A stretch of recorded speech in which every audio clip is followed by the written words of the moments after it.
Poison. Pretty funny, right? I suppose it's become a bit of a meme, but there's something to be said given. Hold on. How many of you actually know what I'm talking about? Oh. Yeah, that makes sense, I guess. Let's backtrack. There's a lot of statuses in Limbus Company.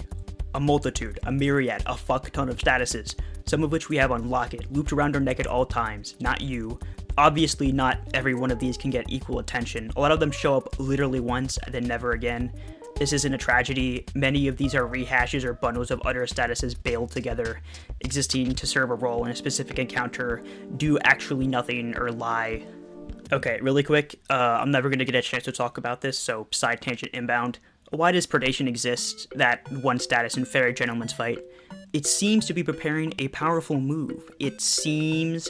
Are you saying you don't know? Actually, yes, they don't know, because predation, on top of doing literally nothing, is used on the same turn that Gentleman uses I'll have this, his strongest attack. I can see the attack predation, I know it's coming, you don't have to warn me, you condescending fuck. Yeah, poison. It's special in belonging to a small crowd that's wholly unique. There's nothing quite like poison. Speaking of which, poison is a status that reads, turn end, take X fixed damage, then half the count. That's it. Now an unwise manager would go, isn't that just burn, take damage at turn end, lose count? And no, because of one clear distinction. Poison does not have potency. It's an ascetic, humble status and only has count. This is in the same vein as most statuses from Library of Runia, which similarly only have a singular stack and lose it based on the amount they have. Also, if you were wondering, poison is rounded down on turn end if it's an odd number, and the fixed damage taken can stagger you. Due to the egregious lack of poison information on the wiki, I had to go confirm this myself. I expect 300 lunacy in my inbox for my troubles. Thanks. As of right now, there are no identities nor ego that inflict or otherwise engage with poison. We'll be making our own later, don't worry. But there are a grand total of 5 enemies that do actually deal in the trade. Really quickly, let's see how all of them approach poison from a design standpoint. The Slithering Inquisitor and Wriggling Beast originate from the Kanto 3 dungeon. I mainly know these guys for artificially extending the turn count in the mirror dungeons with their severable limbs, but ignored that. Initially, no iota of poison is present in their patterns. Only when their arms are broken do they actually start dishing out the venom, and in pretty abundant supply. They have 3 methods of infliction, so take notes. Firstly is through their attacks. It may be worthwhile to note that these are all negative coin skills, as well as applying next turn poison. Next is through their passive, which gives them Rotting Skin at under 50% health, or is Rotting Skin just indicative of the passive? Either way, this makes the attacker take 3 poison every time they're damaged. And lastly, exclusive to the Slithering Inquisitor is the Pained Writhing passive, which, while both arms are broken, gains 5 fragile on itself and inflicts 10 poison to all enemies each turn. If I had to pinpoint a through line here, it'd be passive infliction, not necessarily need to go on the offense to do damage. Lobotomy Ego Sunshower Donbei. I actually completely forgot that she had poison going into this video, but yes, she does have poison.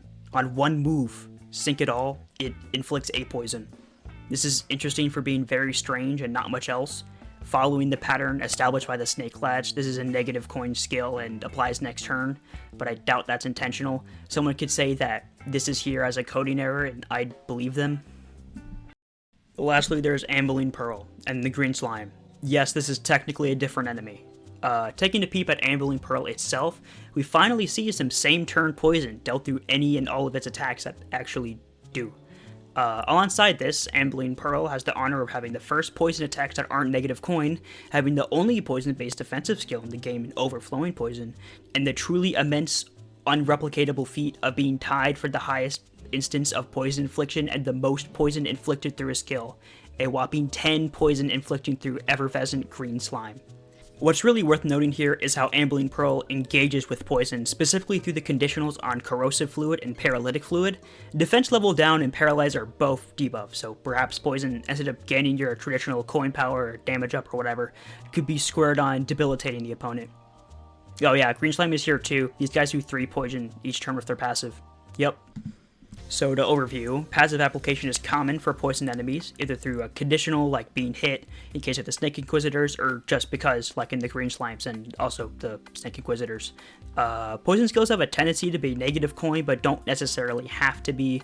They also lean towards gluttony for their sin affinity, but gloom, envy, and pride are also present. In the conditional department, all 2 examples of point conditionals evoke bad stuff on the opponent. One of them is based on the amount of poison on a target, while the other just requires any amount of poison. Got all that? No? Good. Taking all that we've learned into account, I made an ID that truly reflects the spirit of poison. So without any further ado, I'm honored to present LCE Ego Coil Gregor. I know, a real beauty. The name was a bit of a head scratcher since the snake guys don't divulge the original ego that they came from, but apparently in the files they're referred to as Coil, so I'll be going with that. And as a disclaimer, I won't include any base or cooling power in the skills. I'm trying to focus on the mechanics instead of the numbers being too high or low. All of the coins are positive, by the way. Negative coins are tricky to balance, so forgive me for not adhering to the mantra of the snake. First things first, health will be good, definitely above average, but not breaking any records. He has 2 stagger thresholds at 70 and 20%. That 70% isn't ideal, but there's a reason for that, which I'll get into in due time. The resistance mirror that of the Snake Inquisitors, being Pierce, Fatal, and Blunt Endure. Starting with the passives, it's simple and it makes the rest of his kit make some more sense. Requiring 3 owned Gluttony, the passive gives Coil Gregor Rotting Skin, which functions identically to how it worked on the Inquisitors, inflicting 3 poison every time the unit's attacked. That's it, no TLDR required. The skill 1 is Lust. If you're wondering why, I kind of just wanted the main sin of the kit to not be on the worst skill. So, it's blunt, and it has 2 coins. The effects read, on use, inflict 4 poison, gain 3 aggro to the skill slot next turn. Coin 1, on hit, inflict 3 poison next turn. Coin 2, on hit, inflict 3 poison next turn. Heads hit, if target has 6+ poison, inflict 1 damage down next turn. This is supposed to be fine and little else, as a skill 1 should be. The on-use infliction is there to guarantee you'll at least be getting some poison when using the skill, and plays into the idea of passive application, which I like. The damage down conditional exists mostly because I felt obligated to make it do a tiny little bit more. If you're thinking the potency is a bit much, again, it halves on turn end. As damage over time, it's even less efficient than burn. Good luck maintaining 99 stacks when you have to make up 49 of that every single turn. From where I'm standing, we can afford to be a little silly. The skill 2 is actually Gluttony this time. Blunt, and it's 3 coins. The effects are as follows. On use, gain 3 aggro to the skill slot next turn. Coin 1, heads hit, inflict 3 poison. On hit, apply 1 defense level down next turn. For every 3 poison on the target, max 5. The second coin is identical, and the third coin, you inflict 4 poison next turn on hit, and deal 30% more damage for every 3 poison on a target with a maximum of 30. This is designed to just be a good generalist skill, something you can't really go wrong with. I'm tempted to inject 1 or 2 very silly aspects, maybe a more volatile status effect or some more passive infliction, but I'll resist the temptation.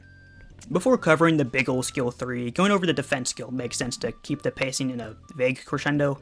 We have a counter here, 1 coin as is usually standard, and Gluttony Affinity. It reads, if this unit is staggered from an attack targeting the skill slot, inflict 10 poison to all enemies or abnormality parts and recover from stagger next turn. On hit, inflict 6 poison, inflict 3 poison next turn. This is the purpose for the aggro alongside the Rotting Skin passive. A sharp eye would notice the complete lack of coin power conditionals in this kit. I wanted to go along with debuffing enemies rather than buffing yourself. Also, I'm a hipster who dislikes convention because it's conventional, but naturally this leads to having not so fantastic clashing. The counter is here as a way to get poison started on a target, even if you can't beat them outright in a clash. The stagger recovery, well, I admit a bit novel, serves to remove his first threshold while dealing with the age-old quandary of counter sucking ass if you just get staggered before you can activate them. I guess it's also lore accurate to the snake guy's passive, so yep. And finally the skill 3, it's Gloom. 3 coins, yada yada yada effects. On use, deal 5% more damage for every 6 poison on the target, maximum of 30%. On use, if the target has 15 plus poison, inflict 1 paralyze. Coin 1, on hit, apply 1 defense level down for every 3 poison on the target, max 5. Coin 2, on hit, consume 5 poison on target to inflict 1 fragile. And coin 3, on hit, consume 15 poison on target, use this coin an additional time. So this is a nuke. Burn already struggled to do meaningful damage without Otis's special Zaza, the set has only been able to do 99 damage per turn on its low sum, and I've already mentioned how Poison has a compounded version of this issue. Considering this, and given the fact you can't debuff your enemy to death, the skill 3 exists as a necessary payoff to all this setup. Again, this has no coin power conditional, so the 1 paralyzed gives a much needed boost to the skill's clashing ability. The 1 fragile is admittedly there to kick you down the stairs. I wanted it to be 20 poison for the reuse condition, but that felt like that was steep for what you got, so I slapped on the 2nd coin effect to accomplish the same thing with an added bonus. But hey, if you manage to only use the 3rd coin, you can get that sweet reuse as is. Stepping backwards, I think this is pretty good. From a design standpoint, the reuse conditional, the whole reason for stacking up poison, might be impossible to achieve with just a single slot if you're not getting hit like half a dozen times. But in theory, Coil Greg would just be 1 poison identity of many, or a few.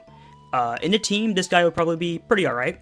I tried to be modest, not wanting to sour the ideas on display by inflicting 8 Limbillion Fragile, so if things seem undertuned, that's like half intentional. Now this all begs the question, does Poison deserve to have a team? Honestly, maybe. If it were to be approached like Burn 2, it'd end up being irrelevant and stale. Then need a little bit of flavoring, like we've seen in the enemies they've granted the status to, could make Poison both fun and unique enough to stand on its own 2 metaphorical feet. Oh, wait, didn't I apply it to an ego as well? I don't really feel like it. Bye.